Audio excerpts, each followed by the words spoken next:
واقعہ کچھ یوں ہے کہ خلیفہ ثانی خلیفہ راشد امیر المؤمنین حضرت عمر بن خطاب رضی اللہ تعالی عنہ کا دور خلافت ہے، دور حکومت ہے۔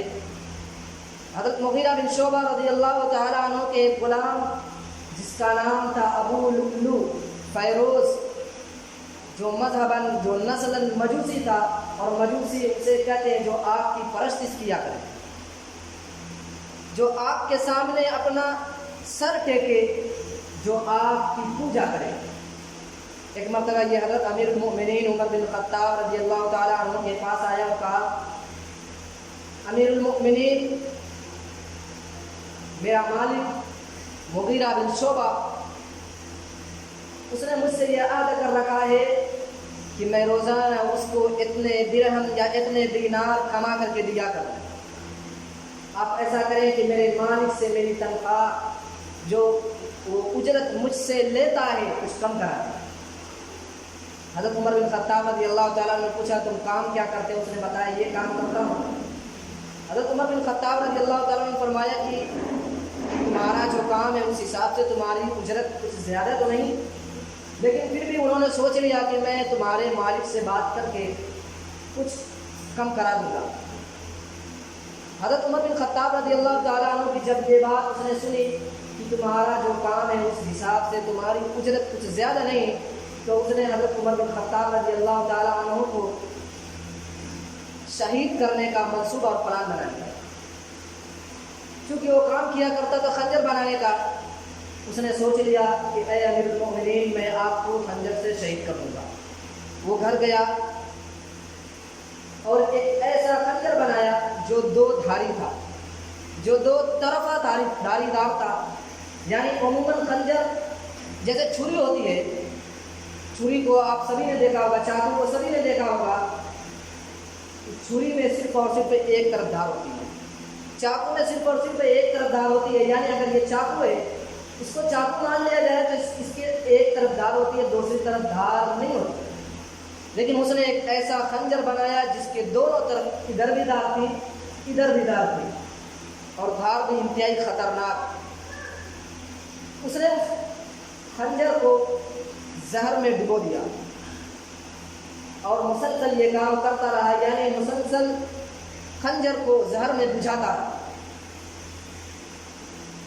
ایک دن حضرت عمر بن خطاب رضی اللہ تعالیٰ عنہ سوئے ہوئے تھے، انہوں نے خواب میں دیکھا کہ ایک مرغ نے میرے اوپر وار کیا اور میرے پیٹ کے اندر 3 چونچ مارے۔ حضرت عمر بن خطاب رضی اللہ تعالیٰ عنہ چونکہ بڑے عالم تھے، صحابی تھے، انہوں نے اس کی تعبیر یہ نکالی کہ عنقریب میری شہادت واقع ہوگی، یعنی عنقریب میں شہید کر دیا جاتا۔ ایک دن حضرت عمر بن خطاب رضی اللہ تعالیٰ عنہ نماز پڑھانے کے لیے صبح سویرے مسجد نبوی میں تشریف لائے، فجر کا وقت ہے۔ آپ رضی اللہ تعالیٰ عنہ نے صحابہ کرام رضوان اللہ تعالیٰ علیہ کی امامت شروع کی، نماز شروع ہو گئی، اور آپ رضی اللہ تعالیٰ عنہ سے پہلے وہ ابو لؤلؤ فیروز مجوسی جو تھا، وہ محراب میں آ کر کے پہلے سے چھپا بیٹھا تھا۔ اس نے چونکہ پہلے سے یہ عہد کر رکھا تھا کہ میں آپ کو شہید کر دوں گا، اس لیے وہ پورے پلان کے ساتھ، پورے ارادے کے ساتھ آیا ہوا تھا، چھپا بیٹھا تھا۔ حضرت عمر بن خطاب رضی اللہ تعالیٰ عنہ نے جب امامت شروع کی، کچھ کریٹ کر بھی لی، اس کے بعد وہ نکلا ہے، اس نے آپ رضی اللہ تعالیٰ عنہ پر 3 وار کی پیٹ کے اندر۔ ایک روایت سے پتہ لگتا ہے کہ یہاں پہ پہلا وار کیا، یہاں پہ دوسرا وار کیا اور یہاں پہ تیسرا وار کیا، جس سے حضرت عمر بن خطاب رضی اللہ تعالیٰ عنہ کی یہ جو اتڑیاں ہوتی ہیں وہ نکل گئی، جس سے صحابہ کرام نے سمجھ لیا کہ ابھی ان کے بچنے کا کچھ زیادہ چانس اور امید نہیں ہے۔ حضرت عمر بن خطاب رضی اللہ تعالیٰ عنہ بے ہوشی کے عالم میں مصلی پر گر گئے۔ حضرت عبد الرحمن بن عوف رضی اللہ تعالیٰ عنہ نے آگے بڑھ کر کے نماز کو مختصر پوری فرمائی۔ اب مجوسی سوچ رہا تھا کہ میں نے ان پر وار تو کر دیا ہے، لہٰذا میں اب بھاگ نکلوں، کیونکہ صحابہ کرام اس کو اب چھوڑیں گے نہیں۔ اس نے بھاگنا تو چاہا، مگر صحابہ کرام رضوان اللہ تعالیٰ علیہ اجمعین کی جو صفیں ہوا کرتی تھی وہ گویا ایسی ہوتی تھی کہ سیسا پلائی ہوئی دیوار کی طرح، یعنی انتہائی مضبوط دیوار جیسے ہوتی ہے، ایسے ہی صحابہ کرام رضوان اللہ تعالیٰ علیہم اجمعین کی سفر تھی جس کو پار کرنا اس کے لیے کوئی آسان کام نہیں تھا. خیر وہ کسی طریقے سے پلان کر کے بھاگنے کی کوشش کیا اس نے اور بھاگ بھی گیا.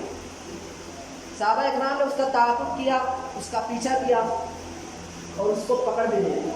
جب اس نے دیکھا کہ اب میرا وقت آ گیا ہے کہ مجھے مار دیا جائے گا, تو اس نے اسی خنجر سے, جس خنجر سے سیدنا امیر المؤمنین رضی اللہ تعالیٰ عنہ پر وار کیا تھا, اسی خنجر سے اپنے اوپر وار کیا اور خود کو ہلاک کر دیا.